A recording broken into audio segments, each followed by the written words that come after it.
जय गुरुदेव। सतगुरु की महिमा अनंत, अनंत किया उपकार। लोचन अनंत उघाड़िया, अनंत दिखावन हार। लोचन अनंत उघाड़िया, अनंत दिखावन हार।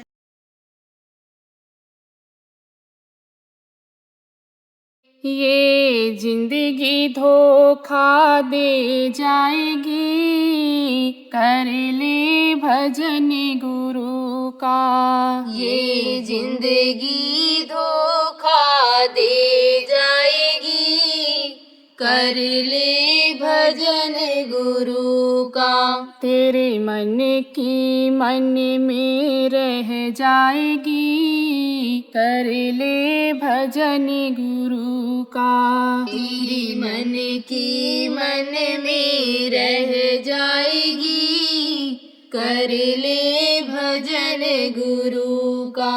जोड़े जोड़े जो रखी माया, जोड़ जोड़ जो रखी माया।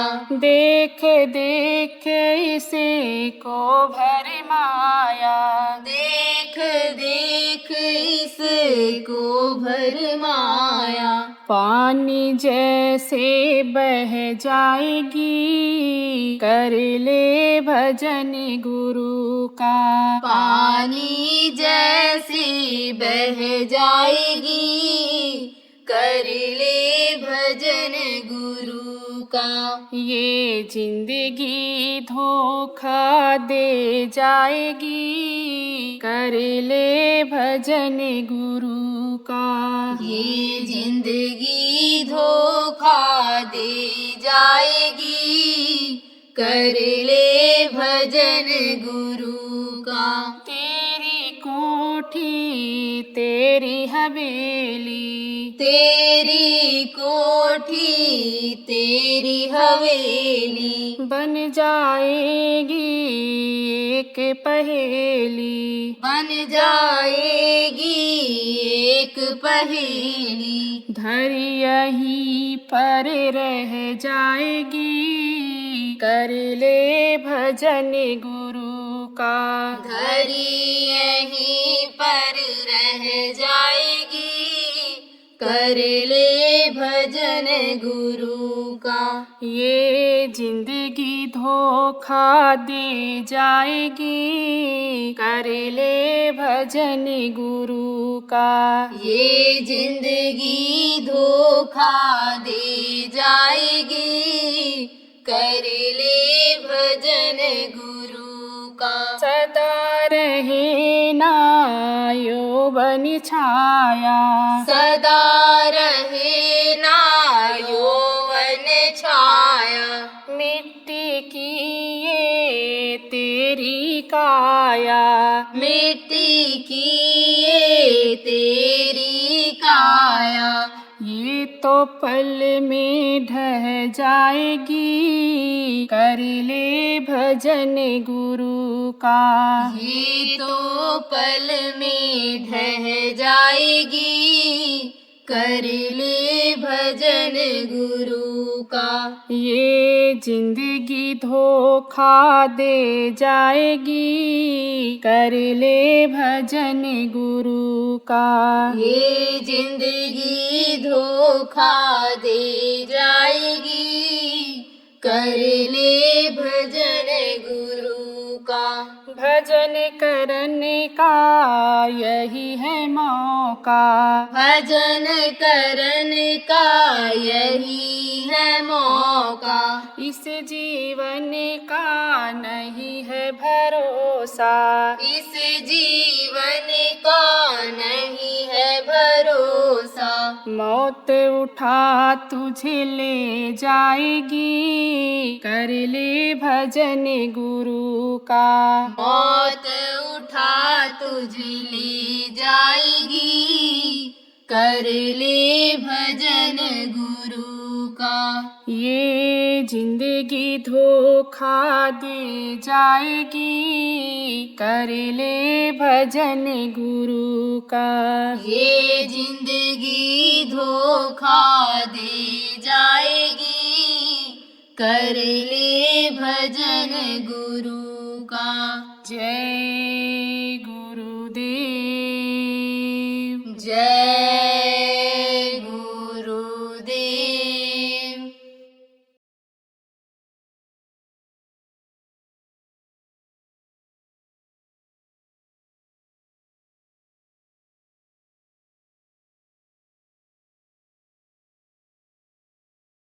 मैं जहाँ जहाँ हिंदू धर्म के मानने वाले, जैन धर्म के मानने वाले,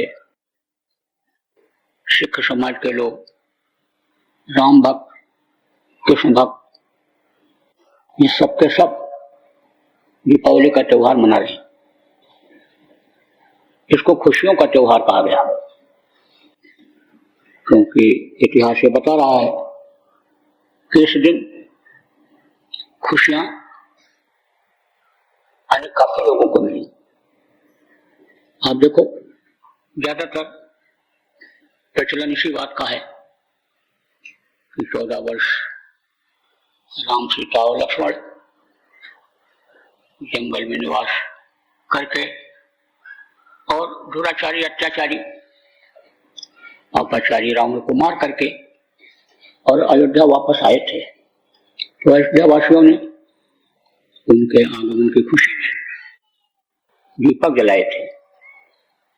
ज्यादातर जानकारी इसी बात की है लोगों को, लेकिन पौराणिक कथाओं के आधार पर लोगों ने जब रिसर्च किया, खोजा, तो बताया कि नरकासुर लो राक्षस को कृष्ण ने आज ही के दिन मारा था, और जो औरतों को 16,000 उसने कैद कर रखा था, उनको मुक्त कराया था।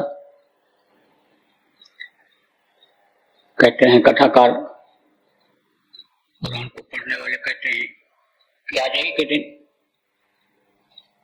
हिरण्यकश्यप को नरसिंह का अवतार लेकर के विष्णु भगवान ने मारा था। आज के दिन कहते हैं महावीर स्वामी, जिन्होंने जैन धर्म का प्रचार किया, जो उसके अधिष्ठाता रहे, उन्होंने शरीर छोड़ा था। कहते हैं कि आज के दिन 12 वर्ष अज्ञातवास में रहने के बाद तो पांडव घर वापस आए थे। आज के दिन हरगोविंद सिंह को जो मुगल बादशाह ने कैद कर रखा था, उस दिन छोड़ा था। जब देवासुर संग्राम होने को हुआ तो समुद्र का मंथन हुआ था, तो उसमें लक्ष्मी अमृत का घड़ा लेकर निकली थी। तो कहते हैं इनका जन्मदिन है आज, लक्ष्मी का जन्म हुआ था। तो कोई कहता है कि उनका विवाह हुआ था विष्णु से आज ही के दिन। बहुत सारी कथाएं हैं। अब न तो उस समय के देखने वाले रह गए, और न उस समय के बताने वाले रह गए, और न उस समय के लिखने वाले लोग रह गए। जैसे जैसे समय बदलता गया, बताने वाले दूसरे आ गए, कथाकार दूसरे आ गए। अब यह कोई जरूरी नहीं है ये जो कथाएं हैं यह सब सही समय की ओर सत्य हों, और कुछ बात को समझो कि परिवर्तन लोग किताबों में अपना दिल और दिमाग से भी कर देते हैं। उसको रोचक बनाने के लिए लोगों का रुचि उसको पढ़ने में अधिक हो जाए, उस तरह से उसको विभूषित कर देते हैं। 4 वेद और 6 शास्त्र और 18 पुराण ये बना था। कब की बात है? सतयुग की बात है, कई हजार वर्ष पहले की बात है। और उस समय पर जो पुराण की आयतें उतरी, वेद की आयतें उतरी, और उसको लोगों ने लिखा, फोटोलिपि, मिलेगी नहीं आपको कहीं, तो गायब भी हो गई। सुनी हुई बातों को लोग समझो लिख देते हैं और कुछ पढ़ करके कुछ सुन करके ये अनेक कथा तैयार कर लेते हैं। तो आपको तो इससे मतलब नहीं होना चाहिए, आपको तो उसका आशय निकालना चाहिए, अर्थ निकालना चाहिए और उसकी जो अच्छाई है उसको ग्रहण करना चाहिए। तो आज के दिन, दीपावली के दिन, आपको इन लोगों की अच्छाइयों को लेना है कि जिन्होंने अच्छा काम किया, जिन्होंने क्या तपस्या किया, दूसरों के लिए राजपाट छोड़ा, सज्जनों की रक्षा के लिए जो जंगल में रहे, यानी उनका अनुकरण करना चाहिए। और इस चीज का ध्यान रखना चाहिए, ध्यान देना चाहिए इस बात पर कि अत्याचार, दुराचार, पापाचार का अंत होता ही है। कोई कितना भी शक्तिशाली हो जाए, कितना भी ताकतवर हो जाए, देवी देवता को अपने तप के बल पर, तपस्या के बल पर वश में भी कर ले, लेकिन अगर वो अत्याचारी, अन्यायी है और शरीर से पाप करता है तो उसका नाश जरूर होना है। यह इतिहास बता रहा है और यह सत्य भी है कि पाप के द्वारा कमाया गया धन स्थिर नहीं रहता है, लक्ष्मी स्थिर नहीं रहती, खिसक जाती हैं। एक तो वो तभी नाराज हो जाती हैं कि जब आदमी शरीर से पाप करके लोगों का दिल दुखा करके लाता है, तभी वो दुखी हो जाती हैं कि देखो हमको किस तरीके से ये ले रहा है, ले जा रहा है। और जब आदमी एक बार पाप करता है, एक बार गलती कर बैठता है, तो मन बार बार कराता है। तो जब बार बार पाप होने लगता है तब वो खिसक जाती हैं। जो पद, प्रतिष्ठा, पोस्ट जिसको कहते हैं, इज्जत, सम्मान जिसको कहते हैं, उसको जो गलत ढंग से हासिल करता है उसका भी स्थान नहीं रहता, कुर्सी उसकी नहीं रहती है। ये बिल्कुल पक्की बात है। देखो रावण ने तपस्या किया, इतना तपस्या किया उसने और इतना अध्ययन किया उसने कि चारों वेदों को उसने याद कर लिया, 6 शास्त्र को वो याद कर लिया, कंठाग्र हो गया उसको पूरा, और उसके आधार पर चलता भी था। देवताओं को उसने मंत्र के द्वारा खुश किया, शिव जी को खुश किया, लक्ष्मी को खुश किया, विष्णु को खुश किया। आप देखो सोने की लंका थी, आप कहते हो कि लक्ष्मी किसमें है, सोने में है, रुपया पैसा में है, हीरा जवाहरात में है, उनको आप लक्ष्मी मानते हो। तो उस आधार पर आप देखो सोने की लंका थी और यश उसका बहुत था, बहुत लोग सम्मान की दृष्टि से देखते थे, क्योंकि उत्तम कुल पुलस्त करना थी। शिव भजन से पूजो वो भांति उत्तम कुल पुलस्त ऋषि का नाती था। पुलस्त ऋषि उस समय के बड़े मशहूर ऋषि थे और प्रभावशाली थे, शक्ति अर्जित किए हुए थे, तो उनका उन्नति था। लेकिन रास्ते से भटक गया, खान पान उसका गलत हो गया, आप समझो मांसा आहार करने लग गया, शराब जैसे अन्य बुद्धिनाशक नशे का सेवन करने लग गया। तो जब बुद्धि भ्रष्ट हो गई तो चरित्र से गिर गया। एक बार पुलस्त ऋषि ने सोचा कि चल करके देखें हमारे नाती का क्या हाल है। तो आए, स्वागत सत्कार किया, सम्मान किया और गया सब दिखाने लग गया कि ये हमारी यज्ञशाला है, ये हमारी पाठशाला है, ये हमारी व्यायामशाला है, ये हमारी गौशाला है। सारी शालाओं को दिखाया, जो जो उसका स्थान था अच्छा सब दिखाया। तब तो उन्होंने कहा तेरी चरित्रशाला कहाँ है? तेरा चरित्र तो चला गया, तूने ये जो मांस खाना शुरू कर दिया, कट्टी खाना खुलवा दिया, ये शाला जो तूने खुलवा दिया, ये जो तूने मधुशाला खुलवा दिया, इसकी वजह से तो तुम्हारी चरित्रशाला खत्म हो गई। कहते हैं इंग्लिश में एक कहावत है, money is loss, nothing is loss, health is loss, something loss, but character is loss, everything loss. अगर चरित्र गिर गया तो चरित्र आपका मनुष्य का आभूषण है, चाहे स्त्री हो, चाहे पुरुष हो, चाहे नौजवान आदमी हो, सबका। चरित्र एक शोभा है, चरित्र एक कांति है, चरित्र एक तेज है मनुष्य के चेहरे की। तो वो चली गई। कहते ना मुरझा रहे हैं, दुबले हो गए, देखो कितने सुंदर थे, अच्छे थे, और देखो अब इस तरह से लग रहे हैं कि मालूम पड़ रहा है कि जैसे कई साल से बीमार रहे हों। तो अब आप ये समझो कि चरित्र उसका गिर गया। तो चरित्र गिर गया तो पाप करने लग गया, और जब बुद्धि खराब हुई और पाप से जब कोई रोका तो उससे हो गया विरोध उसका, ऋषि मुनि महात्माओं का काम क्या होता है, महापुरुषों का काम क्या होता है, सुधार करना। जहां कहीं भी कमी हो उसको दूर कर दिया जाए।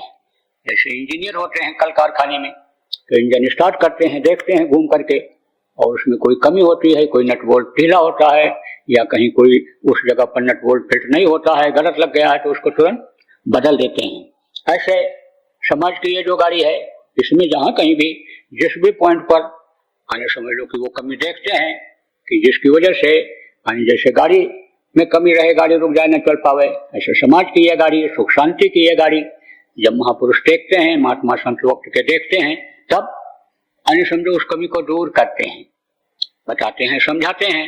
नहीं मानते हैं जब कुदरत को सौंप देते हैं, कुदरत सही करती है।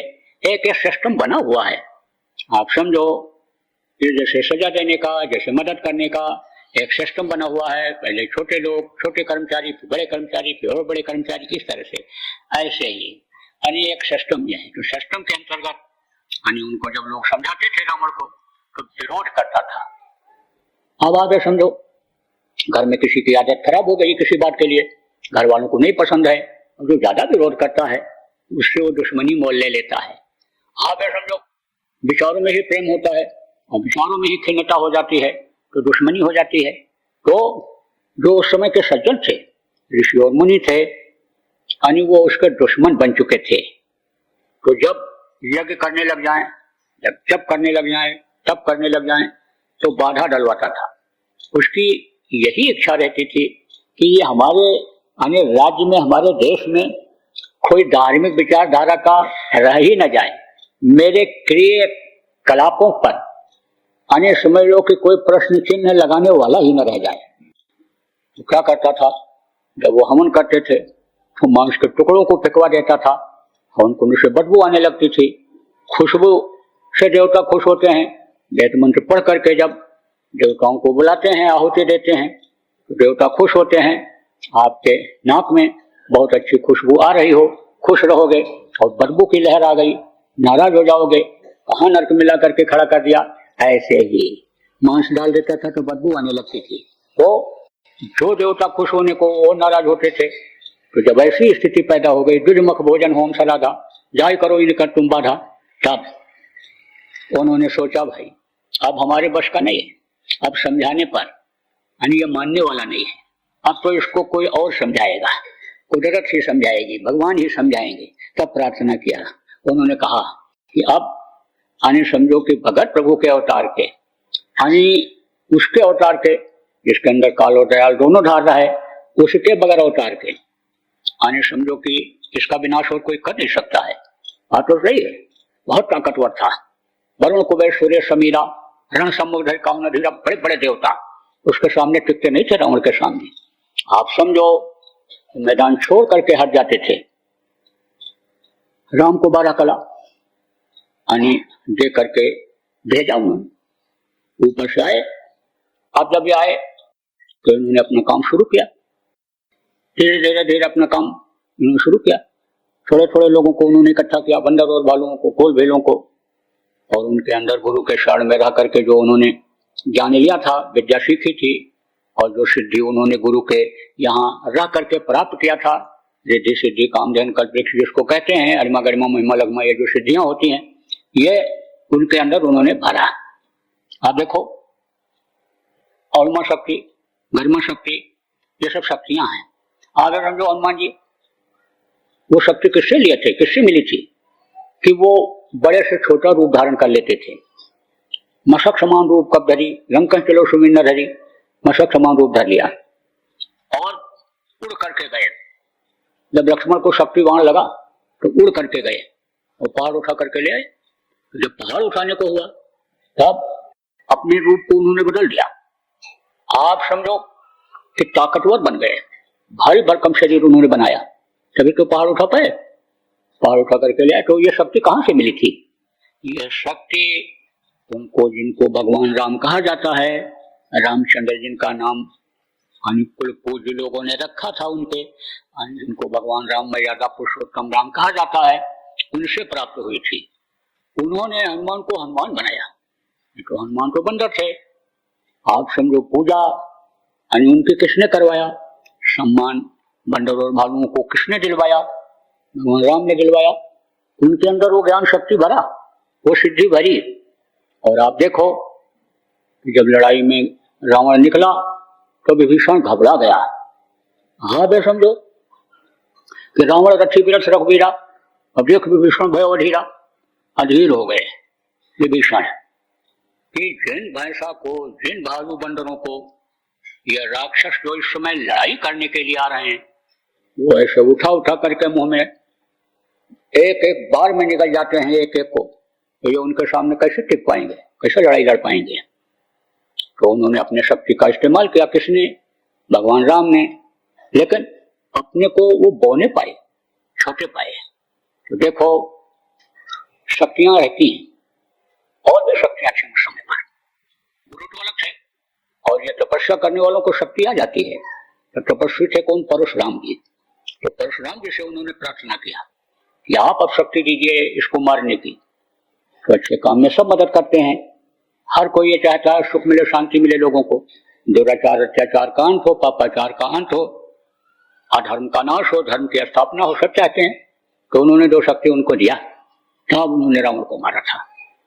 तो आपको आज के दिन मुख्य रूप से ये समझने की जरूरत है कि कोई कितना भी बलवान हो, धनवान हो, जिसको इज्जतदार कहते हैं, मान प्रतिष्ठा कहते हैं, मान प्रतिष्ठा वाला हो, लेकिन अगर अत्याचार अन्याय करेगा, अगर प्रकृति के भगवान के नियम के खिलाफ काम करेगा, तो जैसे रावण का हर्ष हुआ, विनाश हुआ, ऐसे विनाश अवश्यम भावी।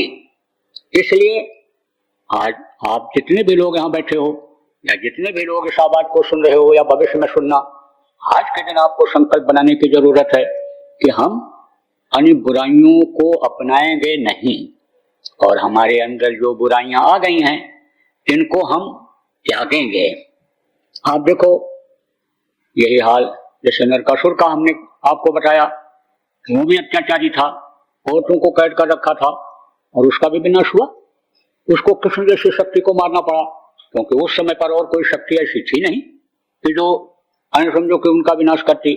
आप देखो बहुत प्रभावशाली थे कौन? कौरवों 11 अक्षौणी सेना थी उनके पास। बड़े बड़े प्रभावी लोग, राजा महाराजा जितने थे, सब उसके दोस्त थे, मिलने वाले थे। लेकिन समझो जब उनकी बात को नहीं माना, अत्याचार अन्याय नहीं छोड़ा, तो देखो आप समझो कि कृष्ण को भी सुपति जी से प्रार्थना करनी पड़ी, महाराज अब आप अपनी शक्ति को समेटिए, अब आप अपनी दया की धार को खींचिए, क्योंकि जो संत गति के होते हैं वो दया ही करते हैं, काल धार उसमें नहीं होता है। और काल और दयाल ये रहते तो हैं एक जगह, लेकिन ये दोनों काम एक साथ नहीं करते हैं। जब दयाल अपना काम करते हैं तब काल अपने को समेटे रहते हैं, और जब काल का काम शुरू हो जाता है तो दयाल चुप हो जाते हैं, अपनी दया को खींच लेते हैं। इसीलिए बार बार समझाया जाता है कि भाई अभी तो उस मालिक की दया हो रही है, अभी तो हमारे गुरु महाराज की दया आम जनता पर हो रही है, विश्व के लोगों पर हो रही है। अभी आप समझ जाइए, अभी आप मान जाइए, अभी आप अपने अंदर ज्ञान उत्पन्न कर लीजिए, अपने विवेक को जगा लीजिए, अपने को बदल लीजिए, अपने खान पान को बदल लीजिए। मनुष्य शरीर जो ये मानव मंदिर कहा गया, जिस्मानी मस्जिद कहा गया, इसको गंदा मत करिए, जीवों पर दया करिए, बिस्मिल्लाह रहमान रहमान बन जाइए रहीम की दया लेने के लिए। और अगर नहीं मानेंगे तो वो कब तक इंतजार करेंगे? वो अपनी दया की जो धार है वो खींच लेंगे, और जब दया की धार खींचेगी तो जो काम करने वाले हैं इनका संहार नाश जिसको कहते हैं करने वाले, उनका काम शुरू हो जाएगा। तो जब ये देखा कृष्ण भगवान ने कि ये नहीं मानेंगे, तब उन्होंने सुपच से कहा, आप ये समझो कि सुपच की पहुंच कहाँ तक थी? संत गति को नहीं प्राप्त थे उस समय पर, तो भेद ही नहीं मालूम था सतलोक का। वो तो जो जहां तक जिस स्थान तक पहुंच जाते थे उन्हीं को संत कहने लगते थे। बहुत से लोगों ने जब आत्मदर्शन किया, अपने रूप को अंतर में देखा, और प्रकाशमान रूप को देखा, और ताकतवर रूप को जब देखा, तो अपने को ही अहम ब्रह्म कहने लग गए कि मैं ही सब कुछ हूँ, मेरे अंदर सारी पावर, सारी शक्ति है, मैं ही सब कुछ कर सकता हूँ। तो विष्णु लोक से आगे समझो कि उनकी पहुंच थी। यानी आप ये समझो कि त्रिकुटी से आगे की थी, त्रिकुटी से आगे की थी उनकी पहुंच, यानी वो शब्द को नहीं पकड़ पाए थे। आप ये समझो कि कारण शरीर में ही रह गए थे, लेकिन ज्ञान उनको इधर की चीजों का सब हो गया था। तब जब इन्होंने प्रार्थना किया कि अब आप अपनी दया की धार को खींचिए, तो दया की धार जब खींचा तब 18 दिन के अंदर ही यानी बड़े बड़े योद्धा धराशायी हो गए, 11 सोनी सेना खत्म हो गई। तो आपको समझने की जरूरत है कि भाई दुष्टों का संहार तो हुआ ही हुआ, नाश तो हुआ ही हुआ। अब ये तीज और त्योहार जो आते हैं इनका कोई ना कोई मतलब हुआ करता है। अब जैसे दीपावली का है, होली का है, और भी त्योहार आते हैं, हिंदू धर्म में तो बहुत त्योहार मनाए जाते हैं। तो दीपावली का मतलब आपको संत मत के लोग हो, आपको यह समझने की जरूरत है कि आज के दिन आप अंतर में प्रकाश कर लो, अंतर में आपकी ज्योति जल जाए। वो जो ज्योति बुझी हुई है जिससे आपके घट में अंधेरा है, जिससे इस आप अंधकूप में पड़े हुए हो, ये दुनिया संसार को भवकूप कहा गया। वहां जो ज्यादा गहरा होता है देखो उसके अंदर रोशनी नहीं पहुंचती है, तो वहां अंधेरा रहता है। ऐसे ही इस भवकूप में पड़े हुए हो। सच पूछो तो यहाँ उजाला है ही नहीं। अगर उजाला होता तो फिर अंधेरा नहीं होता। जहाँ अंधेरा रहता है वहां तो उजाला हो सकता है, लेकिन जहाँ उजाला होता है वहां अंधेरा नहीं रहता है। तो आज अभी आप इस समय उजाले में बैठे हो, सूरज की रोशनी पड़ रही है, धरती पर उजाला है, लेकिन 4-6 घंटे के बाद अभी रात हो जाएगी, अंधेरा हो जाएगा। लेकिन एकदम उजाले में अगर चले जाओ तो वहां तो अंधेरा होता ही नहीं है। देखने वालों ने कहा कि बिना भूमि एक महल बना है, जमीन नहीं है लेकिन महल बना हुआ दिखाई पड़ रहा है। बिना भूमि एक महल बना है, तामे जोत अपारी रे, अंधा देख देख सुख पावे, बात बतावे सारी रे, अचरज देखा भारी साधो, अचरज देखा भारी रे। वो रोशनी तब दिखाई पड़ती है कि जब बाहर की आंखों को बंद करते हैं, तो बाहर की जिसकी आंख बंद हो जाती है उसको अंधा कहते हैं। तो अंधा देख देख सुख पावे, आंख बंद के अंधे हो गए, लेकिन वो उजाले में जब जाता है, अंदर में देखता है, तो देख करके प्रफुल्लित हो जाता है, खुश हो जाता है, क्योंकि जर्रे जर्रे में वहां रोशनी दिखाई पड़ती है। और ऐसी रोशनी नहीं कि जो टिमटिमाती दिखाई पड़े, इस रूह का ही प्रकाश तेज हो जाता है वहां। अब उस रोशनी को भी देखने के लिए इन आंखों से आप नहीं देख सकते हो, तो दिव्य दृष्टि जिसको आत्मचक्षुष नेत्र कहा गया, जो जीवात्मा में आंख है उससे ही वो रोशनी देखी जा सकती है।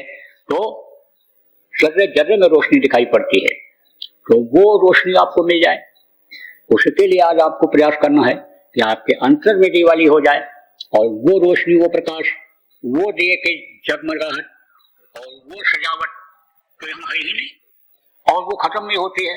यहाँ दीपक आज रात को जलाओगे आप लोग, थोड़े समय के बाद बुझ जाएगा, लेकिन वहां का तो बुझता ही नहीं है। यहाँ तो दीपक बुझा नहीं कि अंधेरा हुआ, और वहां जब बुझता ही नहीं है तो रोशनी रहेगी। आपको जिनको नामदान मिल गया, तरीका जिनको बता दिया गया, आप अंतर में जलाओ। आज आप रात को जलाओ, अंतर में जलाओ। आप समझो बाहर तो दीपक जलाओगे जलाओ, लेकिन अंदर में भी आप जलाओ। आप तो दिन में भी बैठ करके जला सकते हो, रात को जला सकते हो। वो ऐसा दीपक नहीं है कि दिन में न जले और दिन में न रोशनी उसकी दिखाई पड़े। सूरज के सामने दीपक जला दो, रोशनी नहीं दिखेगी, लेकिन वो दीपक अंदर में अगर जल गया, वो रोशनी प्रकट हो गई, तो चाहे दिन हो चाहे रात हो, सब में आपको दिखाई पड़ेगी। तो वो आप आज करो। देखो आज के दिन लोग पूजा करते हैं, गणेश की पूजा, लक्ष्मी की पूजा, कुबेर की पूजा, इनके लोग पूजा करते हैं, जंत्र मंत्र तंत्र सब ये जगाते हैं। तो आप अपने नाम को जगा लो, आप अपने सिमरन को जगा लो, आप अपने ध्यान को जगा लो, आप अपने भजन को जगा लो। अब आप जो नए लोग आए हो, आपको बताऊंगा। जय गुरुदेव। गत वर्षों की भांति इस वर्ष भी होली का कार्यक्रम 13, 14 और 15 मार्च 2025 को उज्जैन आश्रम पर आयोजित किया गया है। आप सभी सपरिवार सादर आमंत्रित हैं। स्थान बाबा जय गुरुदेव आश्रम, जय गुरुदेव नगर, पिंगलेश्वर रेलवे स्टेशन के सामने, मक्सी रोड, उज्जैन मध्य प्रदेश, भारत। संपर्क 9575600700 व 9754700200। जय गुरुदेव।